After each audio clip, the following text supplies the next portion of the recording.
Hello everyone. Here we are on day 74 of Wild Writing in the Time of Corona. Yesterday we did we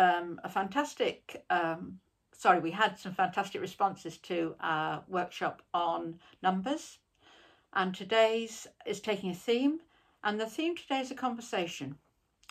Essentially, I would like you to write a record of a conversation between two people. You can have whoever you want having the conversation. The poem should have them speaking to each other and can also have some narrative in it, which explains maybe where they are or what's going on around them. There's a poem I'm going to put on the site called Home Burial, which is by Robert Frost, and I think uses this technique, uses this genre, I should say, very, very well. Just one or two practicalities. You can use speech marks if you find it helpful. You don't have to, but you might find it helpful. Perhaps when the people are speaking, you might want to name them, or you might want to give them alternate verses which they could speak, or have them coming in at different times. And you can certainly, as I say, use the narrative voice. So I'm going to give you 6 parameters to work within. So first of all, you'll need to have a speaker 1, and second will obviously be the second speaker. So you need 2 people. Again, they needn't even be people. You could have somebody speaking to an animal, or animals speaking together, but you need 2 voices.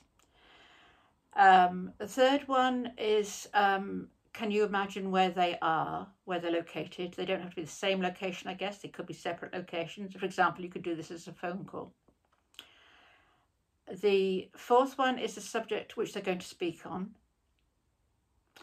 The fifth one is the resolution. In other words, how the conversation ends. In other words, it needs to get to an end point. And the 6th one is you might want to give some description of the people.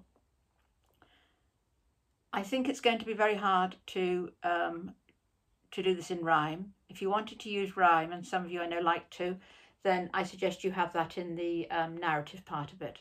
But for people's speech generally, I think you perhaps want to avoid rhyme. So that's it. Have a look at the Robert Frost poem maybe before you start. If you're ready, though, to create your speakers and think about what they're going to talk about, then I'm going to say, as usual, pen, paper, and start.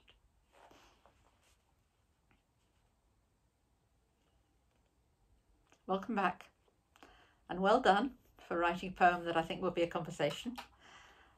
I hope you find it interesting. I suspect that most of you doing this will find that you've written probably a slightly longer poem than you thought, or maybe it's a very short conversation. I don't know. I'm looking forward to getting responses, and obviously this is just the start of it. So I'll give you the choices I made. So first of all, my speaker 1 was a young woman who was seeing her great aunt, I think, for the first time. The second one was the great aunt herself, who I based on an old lady I know. The third one was inside a house. It was going to take place in the same house. The fourth one was going to be a family. They were meeting for the first time, and the younger girl was finding out about her family.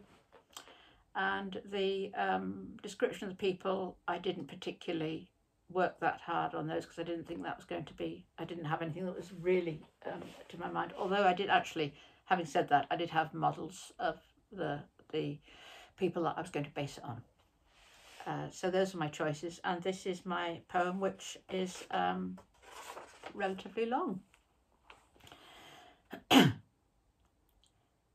It was heading into autumn when she strode up to the door, rapped boldly, unknown as it was, flicked her scarf, wetted her lips.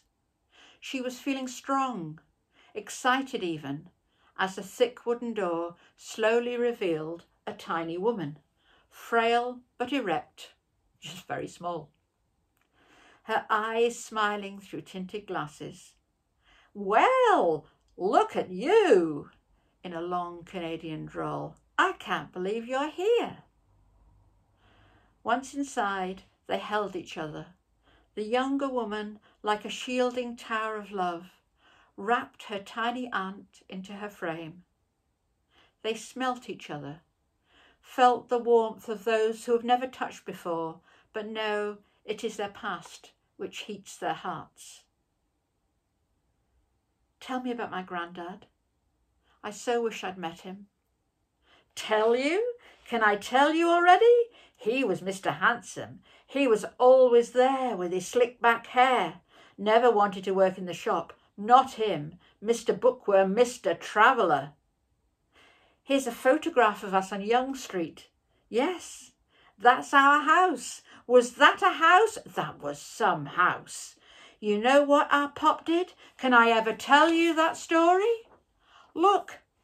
So, this is from the paper."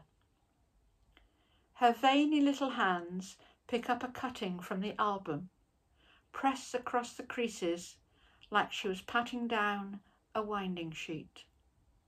"Your great-granddad moved that house on rollers, he did it. It made the papers. So much money he got. It made the papers. It was a really good spot. Top real estate. He sold the land. So much money he got. Moved the house."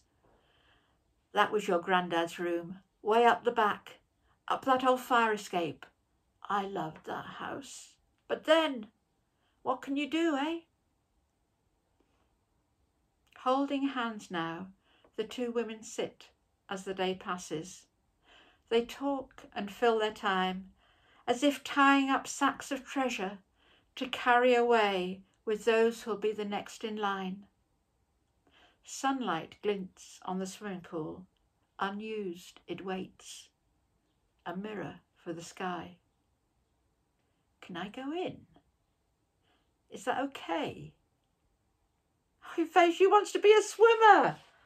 Of course, my sweetie. It's cold, so let me get a towel.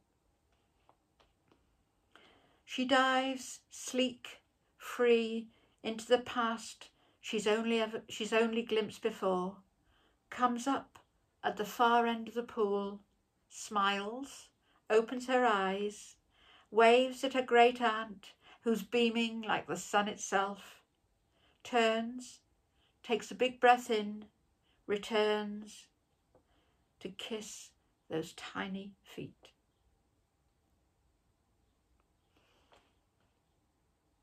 So, a very long poem from me, trying to write about what I know, but taking what I know and changing it quite a bit. And I couldn't obviously sustain the accent, but yeah, I think I'm quite pleased with that. I should be very interested to see what conversations you have written about today. So do share, do like, and do continue to write, and I shall see you tomorrow for the next workshop. So bye-bye and take care.